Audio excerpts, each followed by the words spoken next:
Une pendule, cette fois véritable, indiquait l'heure exacte. Quelques jours plus tard, dans le calme feutré de son appartement londonien, Hercule Poirot savourait une matinée paisible. Sur la table basse, un vase contenait des dahlias rouges, parfaitement disposés, tandis qu'une pendule dorée battait doucement la mesure. Cette fois, toutes les aiguilles marquaient l'heure juste. Devant lui reposait un petit dossier beige. Il ne le consultait plus, tout y figurait déjà. Les noms, les faits, les mobiles, et surtout la conclusion. Colin Lamb entra sans frapper, le regard vif et allégé. « C'est terminé, dit-il.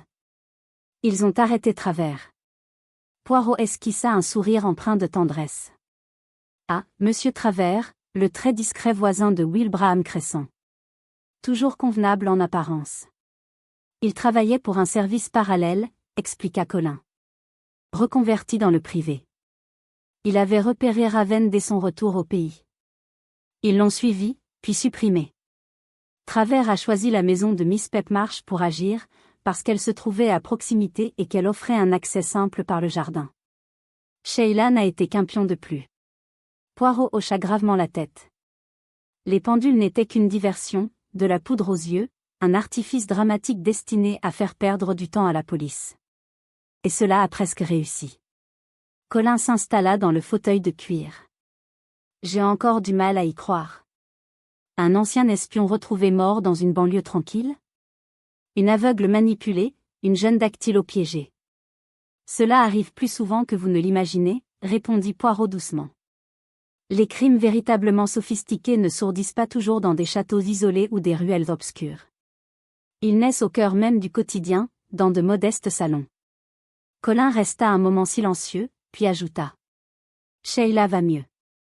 Elle reprend son travail la semaine prochaine. Poirot lui lança un regard en biais. Vous tenez beaucoup à cette jeune femme, n'est-ce pas?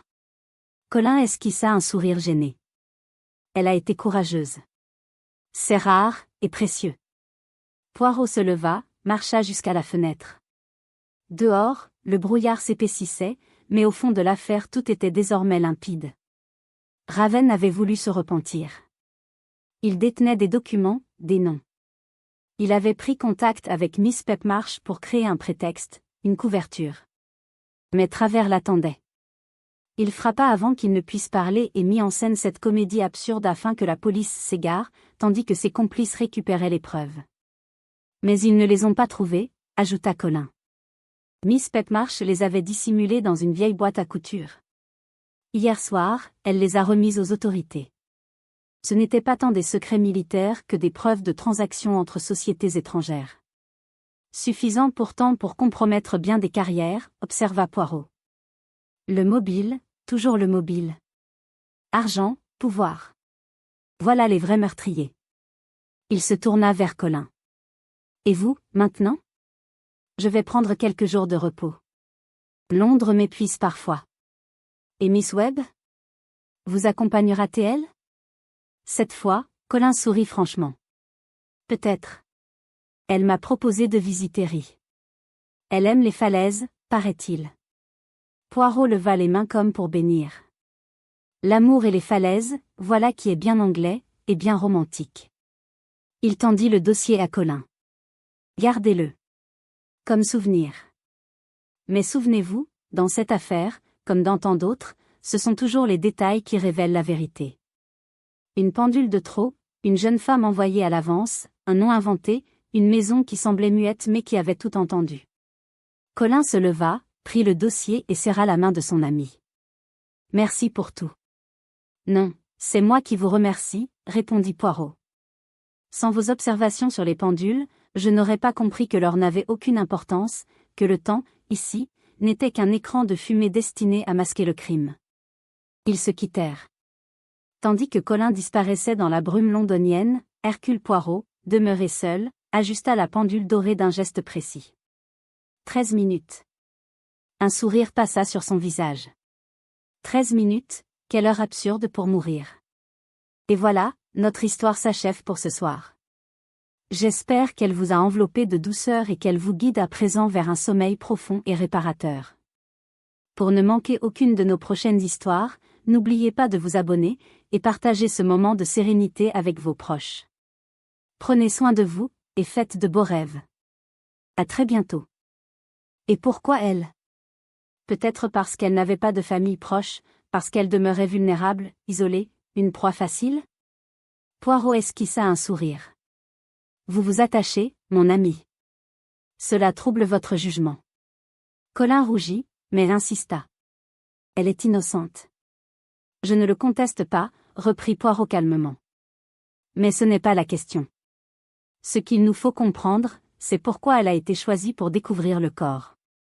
Et pour cela, il nous faut d'abord savoir qui était réellement l'homme mort. Un certain R.H. Curie, représentant d'une compagnie d'assurance de Londres. Pourtant, aucune trace d'activité récente, aucun parent connu. Poirot haussa un sourcil. Et vous ne trouvez pas cela commode? Colin fronça les sourcils, intrigué. Commode? Mais oui, un homme sans passé, sans attache, sans témoin. Une victime idéale. Et si ce n'était pas son vrai nom? Colin sursauta. Vous voulez dire que son identité était fausse? Évidemment, mon ami. Un homme d'une 50aine d'années, bien mis, soigneux, pénétrant dans une maison vide avec une fausse carte, et vous n'avez même pas vérifié si cette compagnie existait vraiment. Colin bondit sur ses pieds. Je vais m'en charger immédiatement. Pas encore, interrompit Poirot en joignant ses mains. Laissez-moi vous livrer ma conclusion. Nous sommes en présence d'un crime prémédité, minutieusement orchestré. Tout le décor a été mis en place pour tromper les enquêteurs. Les pendules? Poudre aux yeux. Elles n'ont aucune signification véritable. Elles sont là pour faire croire qu'il y en a une. Colin acquiesça lentement. Alors pourquoi ce lieu?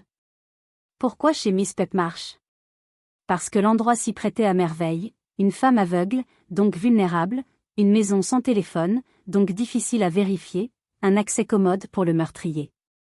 Voilà pourquoi elle fut choisie, non pas comme suspecte, mais comme témoin destiné à découvrir le corps, afin que la police se concentre sur elle. Alors le tueur la connaît, murmura Colin. Peut-être quelqu'un du bureau, ou quelqu'un qui souhaite le faire croire. Poirot sourit, satisfait. Tout cela devient limpide, n'est-ce pas? Il nous reste à identifier la véritable victime. Et lorsque nous saurons qui il était vraiment, alors tout s'éclairera. Colin saisit son chapeau. Merci, Poirot. Tu es toujours plus rapide que nous. Poirot caressa sa moustache avec modestie. Non, mon cher. Pas plus rapide. Simplement plus tranquille. Le soir même, Colin Lambe regagna Crowin, l'esprit troublé. Les paroles de Poirot résonnaient comme un refrain secret. Un homme sans passé est un homme qu'on a inventé. Il n'était pas encore 10 heures lorsqu'il frappa à la porte de l'inspecteur Hardcastle. Celui-ci, penché sur son bureau encombré de rapports, de tasses à thé vides et de mégots oubliés, leva la tête. « Ah! Te voilà déjà revenu? Je n'ai pas pu rester à Londres. Je crois que nous tenons une piste. Il faut vérifier l'identité de R.H. Curie, vraiment la vérifier. » Nous l'avons fait, répondit Hardcastle. Il avait une carte, une adresse. Tout cela peut être faux, insista Colin. Un faux nom, un faux métier. Et s'il s'agissait de quelqu'un d'autre, déguisé pour disparaître? Pour être retrouvé mort dans cette maison, au moment précis où une jeune fille devait entrer comme prévu? Hardcastle réfléchit un instant. Cela pourrait correspondre à ce que m'a dit Miss Pepmarsh aujourd'hui. Vous l'avez revue? Oui. Elle est plus fine qu'elle n'y paraît. Elle m'a confié avoir reçu, il y a quelques jours, une lettre d'un homme prétendant avoir connu son défunt fiancé. Un inconnu qui souhaitait la revoir. Elle avait jeté la lettre, pensant à une mauvaise plaisanterie. Une étincelle s'alluma dans l'esprit de Colin. Et si ce prétendu ami avait été la victime? Il aurait pu se présenter comme un ancien camarade, l'approcher, et utiliser son adresse comme lieu neutre pour une rencontre. Mais le but n'était pas de la revoir, le but était de mourir là. Hardcastle reposa brusquement sa tasse. Tu penses à un suicide maquillé? Non, à un assassinat soigneusement mis en scène. Mais qui aurait un mobile pour tuer un inconnu et bâtir une telle comédie? Hardcastle soupira, ouvrit un tiroir et en sortit un dossier mince. Figure-toi que j'ai creusé un peu. Une certaine Edna Fielding a signalé la disparition de son frère, il y a 3 semaines. Un ancien espion au service de Sa Majesté, récemment retiré. Un homme discret, cultivé, sans attache. Son nom, Alistair Raven. Colin sentit son cœur s'emballer. Raven. Raven. Ce nom figure dans un rapport de la marine. Il était mêlé à une affaire d'espionnage industriel à l'Est. On le soupçonnait d'avoir vendu des secrets. Eh bien, conclut Hardcastle, il n'aura pas eu le temps d'en dire davantage. On l'a éliminé avant. Et la maison de Miss Pepmarsh a servi de décor pour détourner l'attention. Colin ferma les yeux. Ce n'est pas un simple crime passionnel, mais un crime d'État. Il faut prévenir Poirot. Hardcastle eut un petit rire. Je parie qu'il est déjà au courant. Le lendemain matin, ils se retrouvèrent tous trois dans le salon tranquille de Miss Pepmarsh. La vieille dame tricotait imperturbable, tandis que Poirot, les mains croisées derrière le dos, se tenait debout. Je crois, dit-il doucement, que la vérité est presque complète. Mais il reste un dernier voile à lever. Miss Pepmarsh, puis-je vous poser une question? Bien sûr, monsieur Poirot. Avez-vous déjà travaillé avec un certain professeur Purvis? Un léger tressaillement parcourut le visage de la vieille dame. Oui, autrefois, à l'université pour aveugles de Reading. Et saviez-vous qu'il était récemment réapparu sous une autre identité? Elle pâlit. Vous voulez dire que... Oui, madame, confirma Poirot. Il s'est fait appeler R.H. Curie. C'est lui que l'on a retrouvé dans votre salon. Elle demeura silencieuse un instant, puis hocha la tête. Alors c'était bien lui. J'avais reconnu sa voix, mais je ne voulais pas y croire. Poirot se tourna vers Colin et Hardcastle. L'affaire est désormais claire. Raven, alias Purvis, s'apprêtait à révéler des informations compromettantes. On l'a suivi, éliminé, et le crime a été maquillé pour détourner l'enquête. Votre maison, madame, n'a servi qu'à créer un choc émotionnel et brouiller les pistes. Et les pendules? Demanda Hardcastle. Poirot sourit.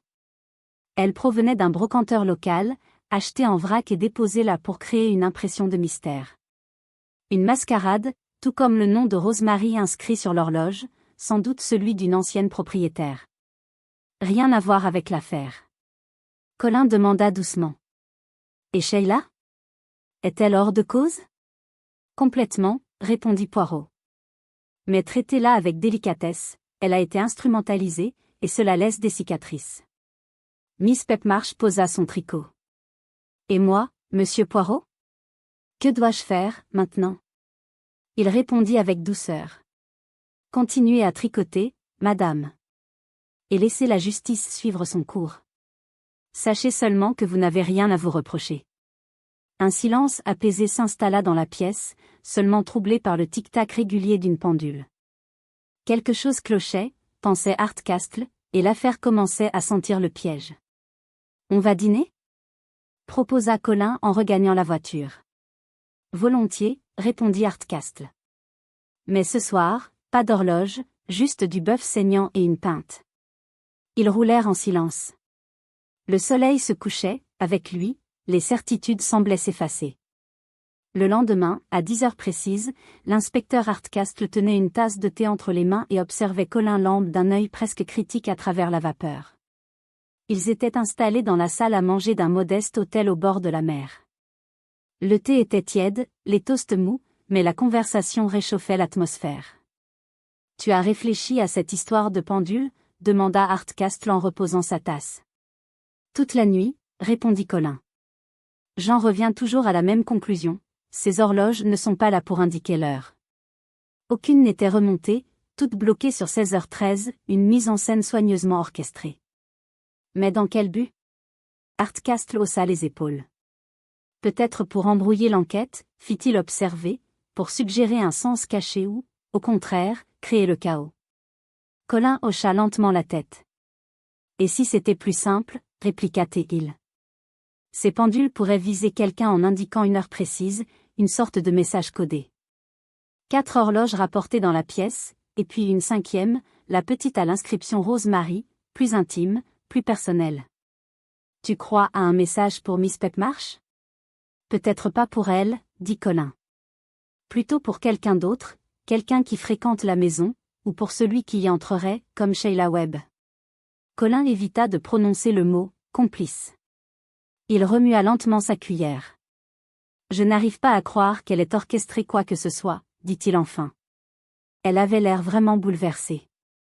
Ce n'est pas une preuve d'innocence, répliqua Hardcastle.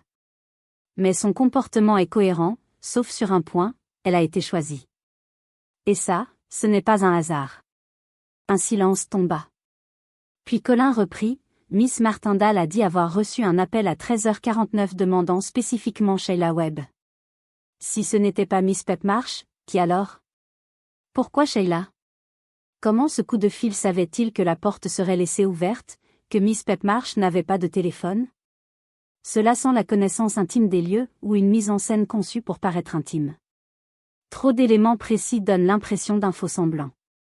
Je veux que tu parles à Sheila encore une fois, dit Hardcastle. Vois si elle a le sentiment d'avoir été suivie ou observée. Demande-lui si quelqu'un d'étrange est passé au bureau ces derniers jours, un client inhabituel, un appel bizarre. À moi? Je peux y aller ce matin. Bien. Moi, je retourne voir Miss Pepmarsh. J'ai l'intuition qu'elle cache un détail, peut-être non volontairement, mais il manque un maillon. Hardcastle frappa, Miss Pepmarsh ouvrit elle-même la porte, droite comme un pieu. Inspecteur Hardcastle, dit-elle sans surprise. Auriez-vous trouvé une autre pendule à m'attribuer? Demanda-t-elle d'un ton presque mutin. Pas encore, répondit-il, avec un demi-sourire. Puis-je entrer? Faites donc. Je ne vous offrirai pas de thé cette fois, je n'ai pas eu le temps de faire les courses, ajouta-t-elle en l'invitant à s'asseoir près de la fenêtre. La pièce était, comme la veille, rangée, presque trop ordonnée. Vous vivez ici depuis longtemps? Demanda Hardcastle. 14 ans. Je suis venu m'installer après avoir perdu la vue. Vous y vivez seul? Oui. Et vous n'avez jamais eu d'aide régulière, excepté Mrs. Curtin? Jamais. Quelques visites, parfois une collègue, une fois l'an peut-être, pas davantage. Hardcastle l'observa longuement. Elle tourna la tête vers lui. Vous pensez que je cache quelque chose? Dit-elle simplement. Je pense que vous êtes une femme intelligente, répondit-il. Peut-être avez-vous compris, avant nous, que la scène de crime avait été mise en scène. Elle resta muette un instant, puis, je l'ai compris dès que vous m'avez parlé des horloges. N'est-ce pas étrange qu'on puisse entrer ici, déposer des objets et tuer un homme sans que personne ne voie rien?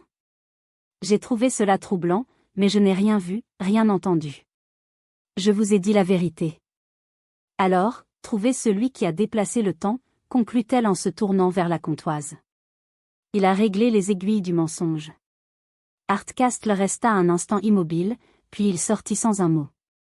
Le train pour Londres s'ébranla sous un ciel bas et gris. Colin, installé en seconde classe, relisait machinalement ses notes, tandis que son esprit travaillait autrement. Les éléments de l'affaire semblaient composer un motif, il entrevoyait une silhouette familière qu'il n'arrivait pas à nommer. À son arrivée à Paddington, il prit un taxi pour Chelsea, où résidait Hercule Poirot. Le détective belge l'accueillit derrière la porte de son appartement, la moustache impeccablement cirée, le veston soigneusement boutonné. « Mon cher Colin, dit Poirot avec un sourire contenu, vous avez l'air, comment dit-on? Chiffonné. Racontez-moi lentement, depuis le début, il faut nourrir les petites cellules grises. » Colin obéit et déroula l'affaire, le corps trouvé à Wilbraham Crescent, les pendules arrêtées à 16h13, la jeune Sheila envoyée par un coup de téléphone fantôme, Miss Pepmarsh niant tout appel et l'absence de lien entre la victime et le voisinage. Poirot écoutait sans interrompre, les yeux mi-clos, parfois levant un doigt pour demander précision. Très bien, dit-il enfin. Une scène soigneusement construite, comme une petite pièce de théâtre, un décor, un cadavre, une actrice involontaire et 4 pendules déplacées, 5, corrigea Colin. N'oublions pas celle marquée Rosemary, la plus intime, la plus personnelle, donc la plus significative. Miss Pepmarsh affirme qu'elle ne lui appartienne, et je la crois, si elle avait voulu nous tromper, elle n'aurait pas conservé une horloge portant le nom d'une autre femme. Poirot fit quelques pas, s'arrêta devant la cheminée, puis demanda, selon vous, quel est le point le plus étrange de cette affaire? Colin réfléchit, puis répondit. Le fait qu'on a envoyé quelqu'un ici pour découvrir le corps. Ce n'est pas un hasard. Vous étiez bien là ce matin, comme chaque jour, de 8h30 à midi, demanda Hardcastle. Oui, parfois un peu plus tard si les rideaux doivent être secoués. Avez-vous vu quelqu'un venir à la maison? Un homme d'une 60aine d'années, en costume sombre? Non, personne ne s'est présenté. Et même si cela avait été le cas, je ne lui aurais pas ouvert. Miss Pepmarsh ne veut pas de démarcheur, et moi non plus. Le nom de Curie ne vous dit rien? Madame Curtin plissa les yeux, suspicieuse. Curie, comme le plat? R.H. Curie, Métropolis et Provinciale Compagnie d'Assurance, précisa l'inspecteur. Jamais entendu parler. C'est le nom inscrit sur une carte retrouvée dans la poche de l'homme mort. Madame Curtin eut un sursaut. Quel homme? Celui que mademoiselle Webb a découvert dans le salon. Il a été poignardé, mort entre 13h30 et 14h45. Elle porta une main tremblante à sa bouche. Mon Dieu, et Miss Pepmarsh? Elle est rentrée quelques minutes après la découverte du corps. Nous pensons que l'homme est entré dans la maison pendant votre absence. Madame Curtin secoua la tête, abasourdie. On ne sait jamais ce qui se trame chez les gens. Et dire que je venais à peine de frotter ce plancher. Encore une question, Mrs. Curtin. Combien d'horloges avez-vous vues dans le salon ce matin, lors du ménage? 2. La grosse comptoise dans le coin et le coucou au mur. Il m'a d'ailleurs fait sursauter. Je n'y touche jamais, c'est Miss Pepmarsh qui les remonte. Vous êtes certaine qu'il n'y avait pas, par exemple, une pendule en porcelaine, un réveil de cuir marqué Rosemary, une pendule d'argent ou encore une en orme dorée? Elle croisa les bras, fronça les sourcils. J'aurais remarqué si quelque chose de nouveau se trouvait dans la pièce. On remarque tout, quand on nettoie. Non, inspecteur, ces horloges n'étaient pas là ce matin. Merci. Ce sera tout pour l'instant. Mais nous pourrions vous demander de venir identifier la victime. Elle pâlit. Oh, je ne sais pas si j'en aurai le courage. Ernie, jusque-là muet, leva soudain la tête, les yeux brillants. Dis, maman, c'est elle qui l'a tué, la dame aveugle? Ernie, s'écria madame Curtin, rouge de colère. Tais-toi. Quelle idée, file dans ta chambre. Hardcastle se leva. Merci, madame Curtin. Vous nous avez été très utile. En sortant, il entendit la voix étouffée d'Ernie, dans l'entrée. Oh, un vrai meurtre. Je me demande si c'est comme à la télé. Mrs. Curtin referma la porte, soupira, puis se figea. Elle songea à cette visite étrange qu'elle avait reçue récemment. Peut-être aurait-elle dû en parler à l'inspecteur?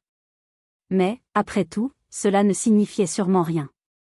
Lorsque Colin et Hardcastle quittèrent la maison, la lumière du soir adoucissait les lignes rigides des demeures victoriennes de Wilbraham Crescent.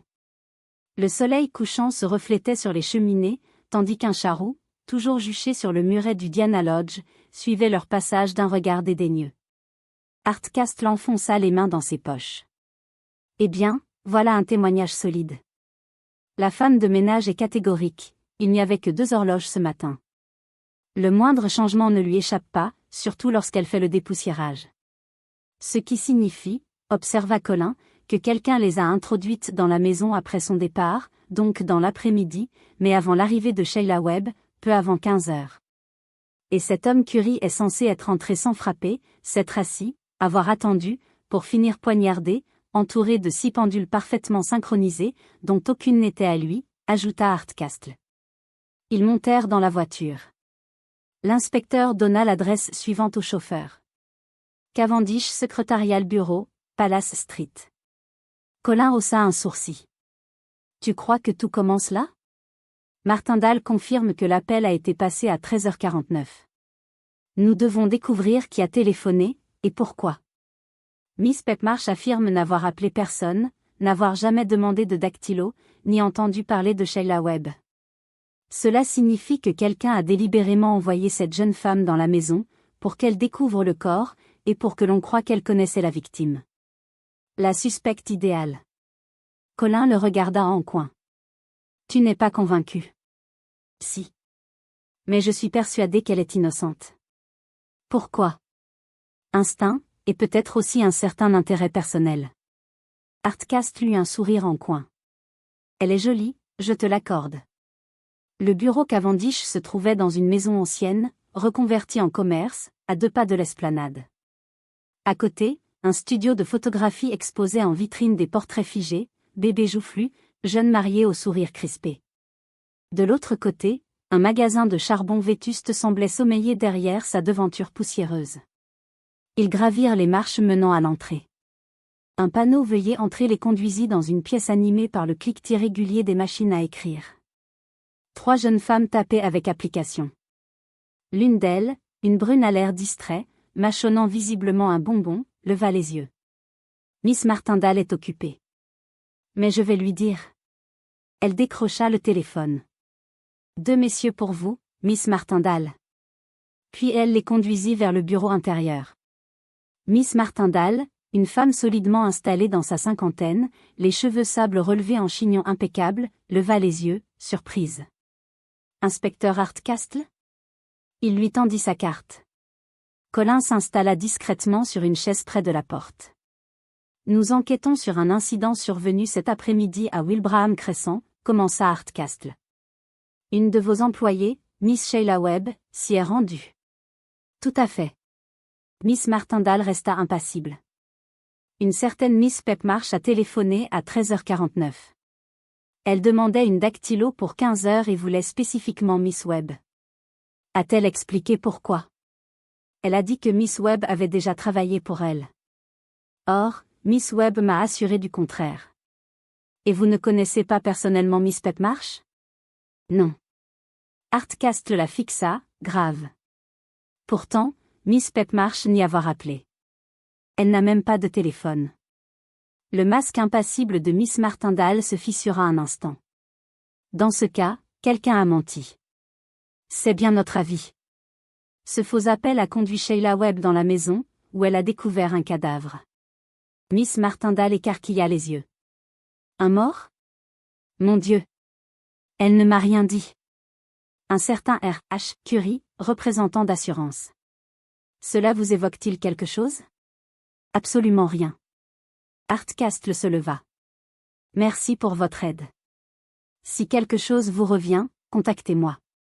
Dans le vestibule, la jeune dactylo au bonbon se penchait sur sa chaussure au talon brisé. Comment je vais rentrer avec ça? Je vais boiter comme une idiote. Grommela-t-elle. Miss Martindale lui lança un regard sévère. Colin, amusé, glissa à voix basse en sortant. Charmant endroit, ambiance tendue, règles strictes, horaires impeccables. Je suis aveugle, inspecteur, dit Miss Pepmarsh avec calme, mais cela ne signifie pas que j'ignore où se trouvent les objets dans ma propre maison. J'y circule en toute aisance. Pourtant, lorsque nous sommes entrés dans cette pièce, il y avait au moins 4 horloges qui ne m'appartiennent pas. Une pendule de porcelaine sur la cheminée, un petit réveil de voyage gainé de cuir portant l'inscription Rosemary, une pendule d'argent posée sur le bureau, et une autre, en orme doré, trônant sur une étagère. Tout arrêté à la même heure, 16h13. Miss Pepmarsh haussa légèrement les sourcils. Son visage demeurait impassible, mais son intonation trahissait un étonnement profond. Inspecteur, je ne possède rien de tel. Ni pendule en porcelaine, ni réveil de cuir, ni pendule d'argent. Vous devez faire erreur. Hardcastle, prudent, s'abstint de répondre. Il se leva lentement. Le mieux serait que je vous les montre. Volontiers, répondit-elle, toujours sereine. J'aimerais moi-même les voir. Sans aide, elle se leva. L'inspecteur ouvrit la porte, la guida dans le couloir et l'amena jusqu'au salon, où un technicien de la police scientifique finissait ses relevés. C'est bon, inspecteur, dit l'homme. Vous pouvez manipuler ce que vous voulez. Hardcastle prit délicatement la pendulette de cuir et la plaça dans les mains de Miss Pepmarsh. Du bout des doigts, elle l'examina attentivement. Ce n'est pas à moi.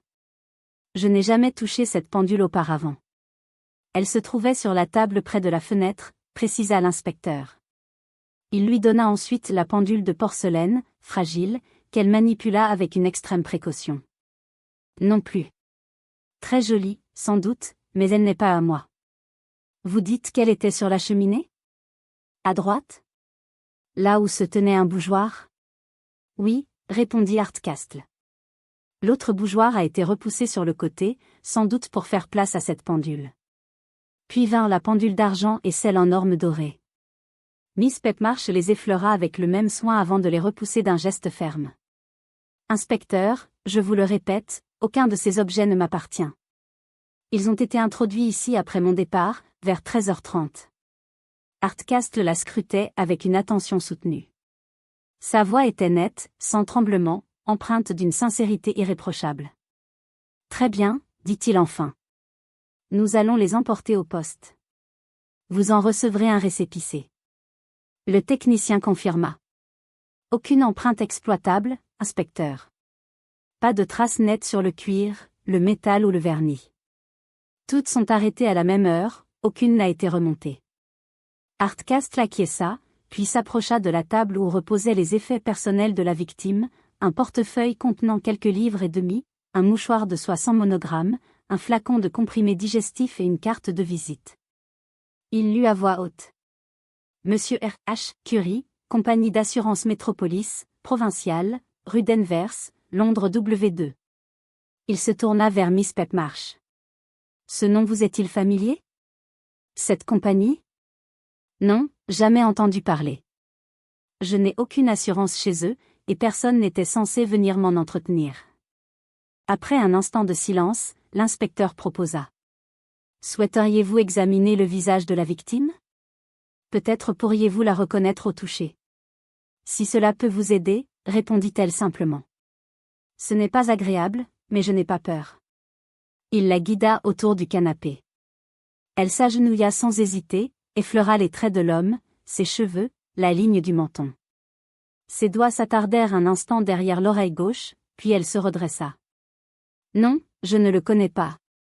À cet instant, un technicien apparut dans l'embrasure. L'équipe de transfert est là, inspecteur. On peut l'emmener? Oui, mais attendez une seconde. Hardcastle aida Miss Pepmarsh à s'installer près de la fenêtre, tandis que les agents emportaient le corps en silence. Il se tourna de nouveau vers elle. Récapitulons. Vous n'attendiez personne. Vous n'avez pas appelé de dactylo. Vous ne possédez aucune de ces horloges. Vous ne connaissez pas cet homme. Est-ce bien exact? Parfaitement. Elle marqua une brève hésitation. Ce matin encore, j'ai fait le ménage moi-même. Les objets étaient tous à leur place. Ces horloges ont été déposées après mon départ. Hardcastle nota mentalement d'interroger la femme de ménage. Sa montre indiquait déjà 16h50. Il posa une dernière question. L'heure figée, 16h13, vous évoque-t-elle quelque chose? Rien du tout. Il donna ses instructions. Emballez ces horloges. Laissez la comptoise et le coucou, scellez les autres. Puis, poliment, à Miss Pepmarsh. Merci, mademoiselle. Nous vous tiendrons informés. À cet instant, une voix enfantine s'éleva depuis la rue. Maman. Regarde, une voiture de police devant la maison. Ernie Curtin, les yeux brillants, suspendait son vaisseau spatial miniature contre la vitre du salon. Dans la cuisine, sa mère, les bras plongés dans l'eau savonneuse, répliqua sèchement. Ernie, si tu inventes encore des histoires, tu iras au lit sans ton pudding. Mais non, c'est vrai, je te jure. 2 hommes viennent d'en sortir, un grand et un sérieux. Madame Curtin s'essuya les mains, jeta un coup d'œil par la fenêtre, et son visage se crispa. Seigneur! Que as-tu encore fait, Ernie? Si c'est encore une de tes bêtises, tu t'en mordras les doigts. Mais je n'ai rien fait, protesta l'enfant, indigné. Un coup sec retentit à la porte. Madame Curtin fronça les sourcils et alla ouvrir. Un homme au visage grave lui montra sa carte. Madame Curtin? Inspecteur Hardcastle. Pourrais-je vous parler un instant? Elle hésita, puis s'effaça. Entrez. Il pénétra dans le petit salon, aux rideaux tirés, aux meubles cirés, imprégnés d'une odeur de lavande, pièce réservée aux grandes occasions. Ernie les suivit discrètement. « C'est votre fils ?» demanda l'inspecteur. « Oui, mais c'est un bon garçon. Il n'a rien fait de mal. »« Je n'en doute pas. Mais ce n'est pas pour lui que je suis ici.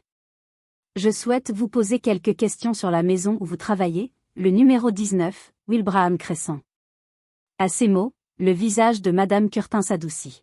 « Ah ! Miss Pepmarsh. Une vraie dame.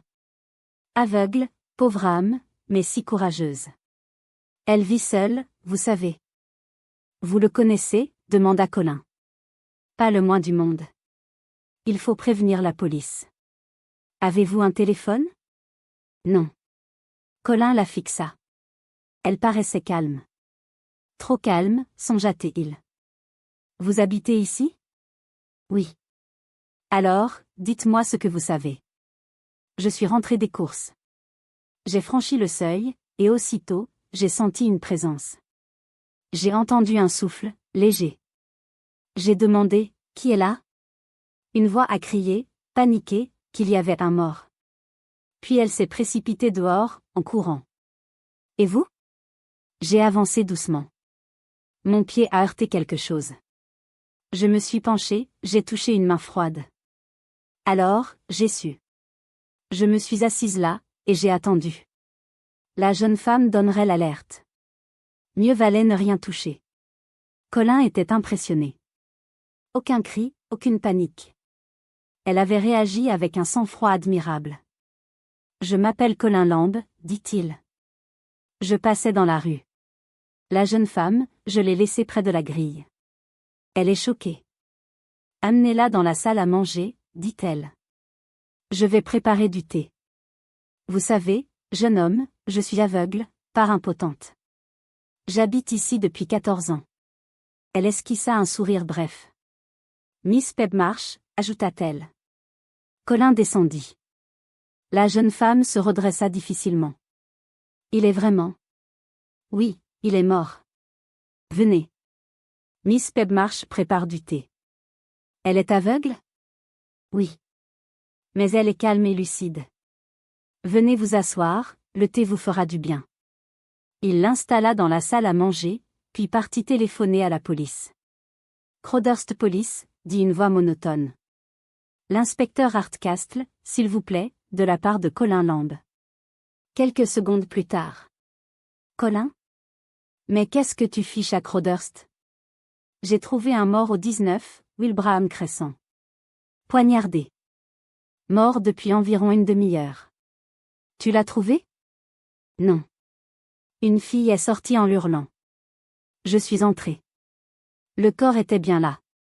Et Miss Pepmarsh, aveugle, l'a découvert presque aussitôt. C'est une blague ? Pas le moins du monde.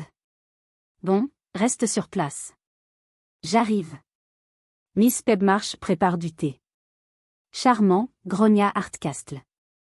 Charmant. Lorsque l'inspecteur Hardcastle arriva à Wilbraham Crescent, la machine judiciaire était déjà en marche. Un médecin de la police examinait le corps. Un photographe multipliait les clichés. Les experts en empreintes digitales s'activaient dans un silence méthodique, chacun absorbé par sa tâche avec un professionnalisme discret. Hardcastle, grand homme à l'allure sévère, au visage impassible et aux sourcils expressifs, se déplaçait dans la pièce avec une autorité tranquille. Il s'attarda sur le cadavre, échangea quelques mots avec le médecin, puis se dirigea vers la salle à manger, où 3 personnes l'attendaient, Miss Pepmarsh, Colin Lamb et la jeune femme, le regard encore écarquillé de peur, Sheila Webb. L'inspecteur posa brièvement les yeux sur elle. Il nota presque machinalement ses cheveux châtains, bouclés en mèches légères, ses traits doux, ses grands yeux agités.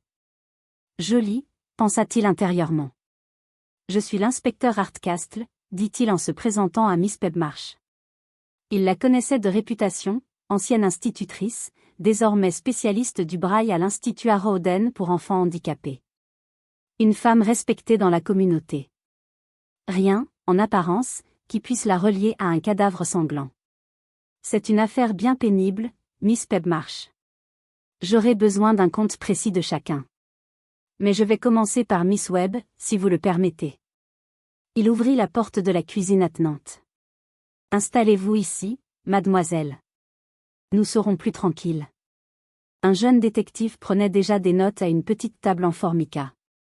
Hardcastle tira une chaise pour Sheila. Voilà. Ne vous inquiétez pas, il n'y a pas de piège ici. Dites-moi simplement ce qui s'est passé, avec vos propres mots. Je suis Sheila Webb. J'habite au 14, Palmerston Road. Je travaille comme dactylo chez Miss Martindale, au bureau Cavendish. Depuis combien de temps? Bientôt 1 an, enfin, dis-moi. Et vous êtes venu à Wilbraham Crescent aujourd'hui parce que Miss Martindale m'a dit que Miss Pebmarsh avait téléphoné. Elle voulait une dactylo à 3 heures, et elle avait demandé que ce soit moi, en particulier. Vous aviez déjà travaillé pour elle? Non, jamais. Je ne connaissais pas Miss Pebmarsh. C'est ce qui m'a surprise. Hardcastle leva un sourcil. Vous êtes arrivé à quelle heure? Juste avant 3 heures. J'ai regardé l'horloge du salon. Elle marquait 16h13. D'ailleurs, toutes les horloges étaient arrêtées à cette heure-là. Sauf le coucou, qui a sonné 3 coups. Étrange, en effet. Et ensuite? J'ai contourné le canapé. Et là, le corps. L'homme était mort. Je l'ai touché. Sa main était glacée. Il y avait du sang, épais, sur moi. Elle frissonna, se recroquevilla légèrement. Hardcastle patienta un instant, puis reprit. Aviez-vous déjà vu cet homme? Jamais. Je suis sûre de ne pas le connaître. Vous en êtes certaine? Il aurait pu paraître différent de son apparence habituelle. Non. Je ne l'avais jamais vu. Et ensuite? J'ai entendu la porte. Une femme est entrée. Une dame âgée, avec un sac de course. Je n'ai pas pensé que c'était Miss Pebmarsh. Elle s'est avancée. J'ai cru qu'elle allait lui marcher dessus. Alors j'ai crié. Et je me suis enfuie. C'est bien vous qui avez crié dans la rue? Oui. Une dernière question. Pourquoi êtes-vous entré sans frapper, sans attendre qu'on vous ouvre? Miss Martindale m'avait dit que Miss Pebmarsh avait précisé que la porte serait ouverte, que je devais entrer et attendre dans le salon. Hardcastle hocha la tête. Très bien, mademoiselle. Reposez-vous un instant. Nous vous raccompagnerons bientôt chez vous. Il la ramena dans la salle à manger, puis se tourna vers Miss Pebmarsh. Celle-ci, droite, digne, avait déjà pris place dans la cuisine. Elle attendait calmement. Vous habitez ici depuis longtemps, Miss Pebmarsh? Depuis 1950. J'étais institutrice. J'ai perdu la vue il y a 14 ans. Aujourd'hui, je travaille à l'Institut de Harrowden. J'enseigne le braille. Attendiez-vous quelqu'un cet après-midi? Non. Permettez-moi de vous lire la description du défunt. Cela vous évoque-t-il quelqu'un? Il lui dicta les détails, un homme d'environ 60 ans, cheveux gris, yeux marrons, costume gris. Je ne le connais pas. Aucun souvenir. Vous n'attendiez pas, disons, de représentant d'assurance? Certainement pas. Je ne suis pas assuré, sauf pour la maison. Je vis seul. Hardcastle l'observa attentivement. Pas un tremblement, pas un faux fuyant. Avez-vous appelé Miss Martindale aujourd'hui pour demander une dactylo? Non. Je n'ai même pas de téléphone. Hardcastle resta un instant silencieux. Puis il demanda posément. Dans votre salon, les pendules. Vous pouvez me les décrire? Il y en a 2. Le coucou au mur, et l'horloge comptoise, dans le coin. Rien d'autre. Hardcastle se redressa. Dans ce cas, Miss Pebmarsh, j'aimerais vous les montrer. Il la contempla avec un mélange de curiosité et d'incrédulité. Vous êtes certaine qu'il n'y avait que 2 horloges, la comptoise et le coucou? Tout à fait certaine. Je les remonte moi-même.